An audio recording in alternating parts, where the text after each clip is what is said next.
आज हम हैं बांके बिहारी मंदिर, जहाँ करोड़ों श्रद्धालुओं की आस्था बनी हुई है। यहाँ पे श्रद्धालु दान करते हैं, ठाकुर जी को लाल लड़ाते हैं, उन्हें माला पहनाते हैं, उन्हें उपहार भेंट करते हैं।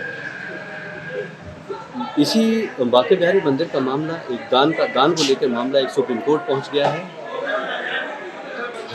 श्री बांके बिहारी मंदिर हाई पावर कमेटी की तरफ से अधिवक्ता मनिंदर सिंह ने इस मामले को सुप्रीम कोर्ट में रखा। उन्होंने वीडियो पे प्रस्तुत की और इसमें रखा कि यहाँ पे जो भंडारी है वो जो दान आता है, श्रद्धालुओं से दान आता है, वो उससे रखे। इस तरह की बात उन्होंने की कि दान चोरी हो रहा है।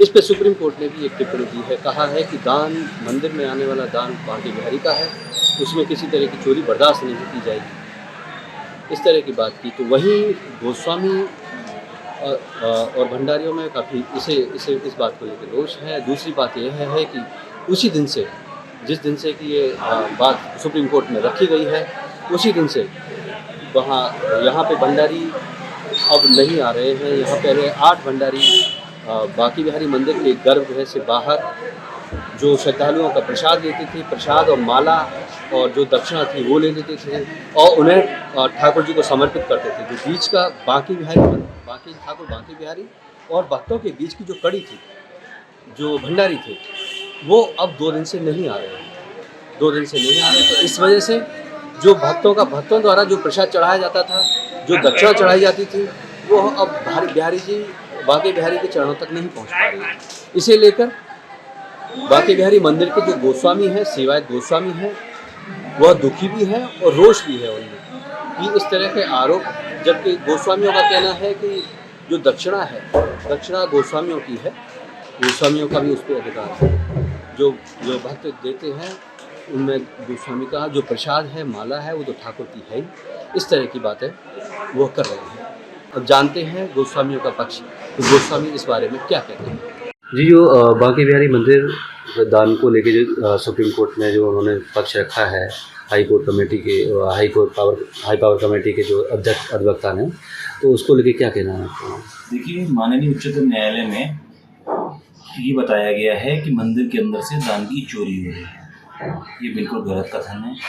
हमारी 1939 की एक डिक्री है, कोर्ट ऑर्डर है, जिसके द्वारा हमें अधिकार है वहाँ से कैश फॉर भोग लेने का। उसी के माध्यम से वो पैसा वहाँ से लिया जाता है। वो व्यक्ति कौन था जिसकी फ़ोटो वायरल करी गई है, वो जांच का विषय है। वो हम इंटरनल जांच कर रहे हैं और ये पता करने की कोशिश कर रहे हैं वो व्यक्ति कौन था और वहाँ कैसे खड़ा था।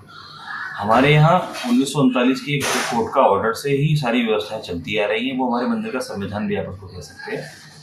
इसके ही तत्वावधान में हम सारे काम करते चले आ रहे हैं। मुझे ऐसा लगता है कि माननीय उच्चतम न्यायालय को मिसलीड किया गया है। वहाँ पूरी बात नहीं रखी गई। कुछ फ़ोटोज़ दिखाए गए वहाँ पे, कुछ वीडियोज़ दिखाए गए वहाँ पे, जिनके बारे में हमें अब पूरा समय मिलेगा जवाब देने का, जिसको हम माननीय उच्चतम न्यायालय के सामने पटल पे रखेंगे और उच्चतम न्यायालय को बताएंगे कि भाई ये गलत तरीके से आपको समझाया गया है, जिस पे आपने ये आदेश पारित कर दिया कि मंदिर के अंदर पैसा न लिए जाए। अब जो टिप्पणी, जो सुप्रीम कोर्ट की टिप्पणी हुई है, सुप्रीम कोर्ट ने जो कहा है कि दान चोरी नहीं होने दिया जाएगा, तो उसके बाद मंदिर में क्या व्यवस्था? देखिए, ऑनरेबल सुप्रीम कोर्ट ने ये कहा था कि मंदिर के किसी भी रुपए को, दान के रुपए को, एक भी रुपए को चोरी नहीं होने दिया जाए, जिसका समर्थन हम लोग भी करते हैं। हमारे मंदिर में किसी तरह की कोई चोरी नहीं होती है, परंतु चढ़ावे के रुपए से ज़मीन खरीदी जा रही है, चढ़ावे के रुपए से किराए दिए जा रहे हैं, चढ़ावे के रुपए का मिसयूज़ किया जा रहा है। ये सारी चीज़ें माननीय उच्चतम न्यायालय के पटल पर रखेंगे। अब उसमें दिक्कत क्या हो गई है कि माननीय उच्चतम न्यायालय के मौखिक टिप्पणी के बाद वहाँ पे ठाकुर जी के भंडारी वहाँ पे मौजूद नहीं है। माननीय उच्चतम न्यायालय के आदेश का हवाला दे के उनको रोक दिया गया है कि आप वहाँ नहीं जाएंगे।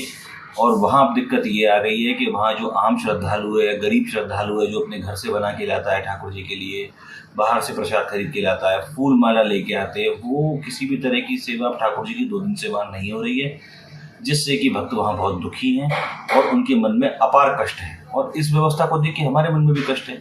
चलिए, अगर आपने पैसे के लिए रोक दिया तो कोई बात नहीं है, माननीय उच्चतम न्यायालय में अपना पक्ष रखेंगे, पर आपने ठाकुर जी का भोग लगाने से कैसे रोक दिया? ठाकुर जी को फूल चढ़ाने से कैसे रोक दिया? उन गरीब श्रद्धालुओं का क्या होगा जो अपने घर से ठाकुर जी के लिए नित्य भोग लेके आते हैं? उन गरीब श्रद्धालुओं का क्या होगा?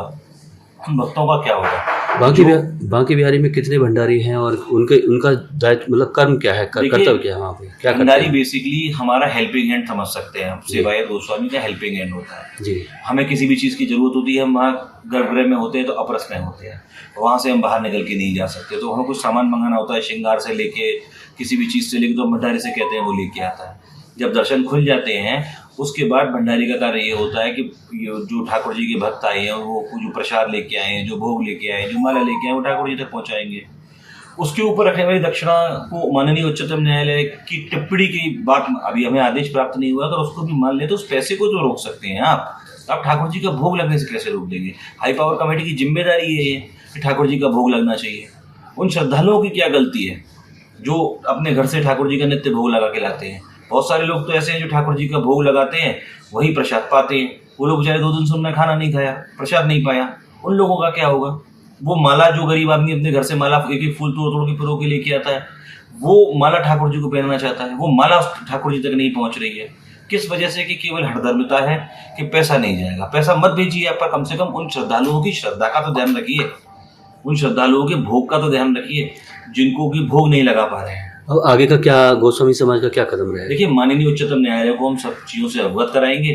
हमें 10 दिन बाद का समय मिला है, 10 दिन बाद हम सारी समस्याओं को अपनी को सामने रखेंगे और ये बताएंगे कि चढ़ावे में चोरी कौन कर रहा है। माननीय उच्चतम न्यायालय के सामने पूरी पटल पर उस बात को रखेंगे कि माननीय उच्चतम न्यायालय के आदेश के बिना कैसे किराए दिए जा रहे हैं, कैसे गाड़ियों का भत्ता दिया जा रहा है, कैसे परेशान किया जा रहा है, किस तरह से मिसलीड किया गया है ऑनरेबल सुप्रीम कोर्ट को। ये सारी चीज़ें पटल पर रखेंगे सुप्रीम कोर्ट के सामने।